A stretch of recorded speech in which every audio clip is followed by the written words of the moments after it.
गांव में ईद का चांद निकल चुका था। चारों ओर हलचल थी। बच्चों के चेहरों पर खुशी की चमक थी। घरों में पकवान बनाने की तैयारियां चल रही थीं। यह त्योहार सिर्फ एक दिन का नहीं था, बल्कि उम्मीदों, सपनों और खुशियों का उत्सव था, खासकर बच्चों के लिए। उसी गांव में एक छोटा सा घर था, जहां एक दुबला पतला शांत स्वभाव का बच्चा रहता था, हामिद। उसके चेहरे पर भी ईद की खुशी थी, लेकिन उसकी खुशी कुछ अलग थी। वह उन बच्चों जैसा नहीं था जिनके पास नए कपड़े, खिलौने और जेब में पैसे होते हैं। हामिद के पास तो सिर्फ उसकी दादी अमीना थी। झुर्रियों भरा चेहरा, कमजोर शरीर और दिल में अपार ममता। हामिद के माता पिता अब इस दुनिया में नहीं थे। माँ बहुत पहले चल बसी थी और पिता परदेश में कमाने गए थे, या शायद कभी लौटने के लिए गए ही नहीं। अमीना हामिद को यह बताती थी कि उसके पिता पैसे कमाने गए हैं और एक दिन बहुत सारे तोहफे लेकर लौटेंगे। हामिद इस बात पर भरोसा करता था, क्योंकि बच्चों का भरोसा सबसे सच्चा होता है।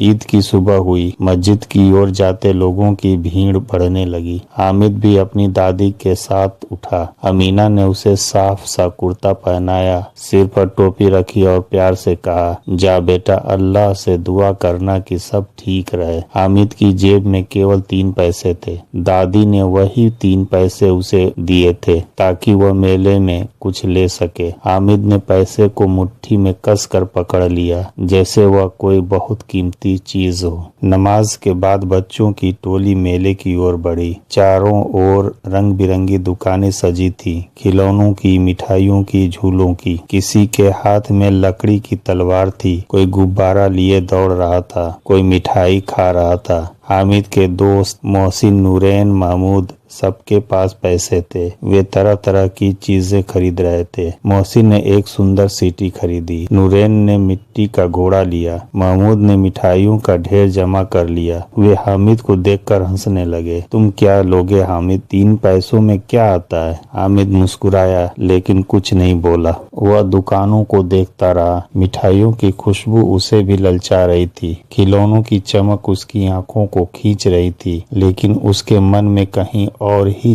कुछ चल रहा था। उसे याद आ रहा था कि दादी रोटी बनाते समय उंगलियां जला लेती हैं। तवे पर रोटी पलटते हुए जब आग की लपटें उठती हैं, तो अमीना जल्दी से हाथ खींच लेती है और दर्द से करा उठती हैं। हामिद ने यह दृश्य कई बार देखा था। वह सोचने लगा, अगर दादी के पास कुछ ऐसा हो जिससे उनके हाथ न जले। वह एक लोहे की दुकान के सामने रुका। वहाँ चिमटे लटके हुए थे, मजबूत, चमकदार। दुकानदार ने कहा, 3 पैसे का है बच्चा। हामिद की आंखें चमक उठी। उसने बिना देर किए चिमटा खरीद लिया। दुकानदार ने उसे कागज में लपेट कर दे दिया। हामिद ने चिमटे को हाथ में लेकर देखा। उसे लगा जैसे उसने दुनिया की सबसे कीमती चीज खरीद ली हो। जब वह दोस्तों के पास पहुंचा तो सब हंस पड़े। यह क्या है? अरे यह तो रसोई का सामान है, तुम खिलौने नहीं ले सकते थे? हामिद चुप रहा, फिर बोला, यह चिमटा है, इससे आग नहीं लगती, दादी की उंगलियां नहीं जलेंगी। दोस्त फिर हंस पड़े। उन्हें यह बात समझ में नहीं आई। उनके लिए ईद का मतलब था खुद की